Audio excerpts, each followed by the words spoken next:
মমতা ব্যানার্জি সরাসরি আক্রমণ করলেন সাধু সন্তদের, বিশেষ করে কার্তিক মহারাজকে আক্রমণ করলেন।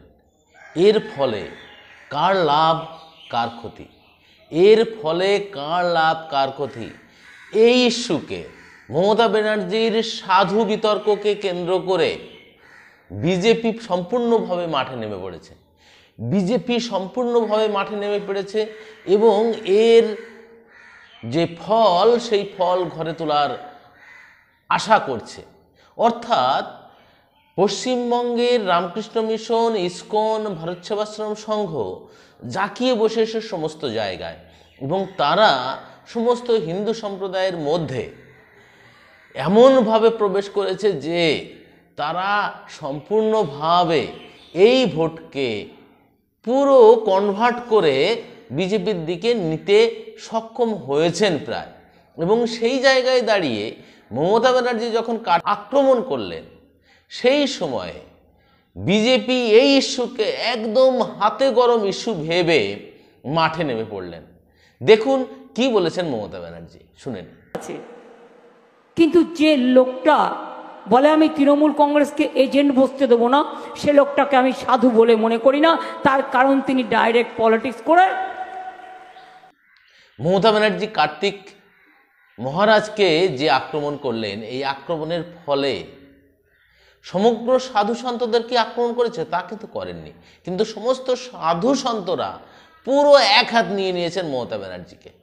এতে করে মূলত বিজেপি যদিও ভাবছে যে এতে অনেকটা ফায়দা হবে, কিন্তু বিজেপির থেকে ফায়দা এই ইস্যুতে মমতা ব্যানার্জির হবে। কেমন? আপনারা জানেন যে পশ্চিমবঙ্গে প্রায় 33% মুসলিম ভোট আছে। যে 33% মুসলিম ভোটের বেশিরভাগ অংশ মমতা ব্যানার্জির সঙ্গে থাকে, আর কিছু অংশ এদিক ওদিক থাকে। এবছরের লোকসভা নির্বাচনে কিন্তু মমতা ব্যানার্জির হাত ছেড়ে অনেকে আইএসএফের দিকে যাচ্ছেন, অনেকে সিপিএম কংগ্রেস জোটের দিকে যাচ্ছে। আর সেই জায়গায় আশঙ্কা প্রকাশ করেছিলেন মমতা ব্যানার্জি এবং মনে মনে ভোট কুশলী হিসাবে মমতা ব্যানার্জি কিন্তু সেই আশঙ্কা থেকে তিনি মুসলিম ভোটকে এককাট্টা করে টিএমসির দিকে আনতে চেয়েছিলেন। একদিকে যেমন বিজেপি হিন্দু ভোটকে এককাট্টা করে বিজেপির দিকে নিতে চাইছেন, ঠিক তেমনিভাবে মমতা ব্যানার্জি চাইছেন যে মুসলিম ভোটকে সম্পূর্ণভাবে এককাট্টা করে টিএমসির দিকে নিয়ে আসতে। তবে থার্ড ফেজ, ফোর্থ ফেজ হয়ে যাওয়ার পর পরের দুটো তিনটে ফেজে মমতা ব্যানার্জি একটু হলেও এই সাধু সন্ত ইস্যুতে কিন্তু মুসলিম ভোটকে এককাট্টা করে তার পক্ষে নিতে সক্ষম হবেন। একদিকে বিজেপি যেমন হিন্দু ভোটকে এককাট্টা করে তার সাথে নিচ্ছেন, ঠিক তেমনিভাবে মমতা ব্যানার্জি কিন্তু মুসলিম ভোটকে এককাট্টা করে তার সঙ্গে নেবেন। আর সাথে মহিলা ভোট তো রয়েছে। এই মহিলা ভোট এবং মুসলিম ভোট এককাট্টা হলে মমতা ব্যানার্জির ফল কিন্তু তুলনামূলকভাবে ভালো হবে বলে বিশেষজ্ঞরা মনে করছেন। অতএব সেই ইস্যুতে বিজেপি এই সুর যত চড়াবে তত মমতা ব্যানার্জির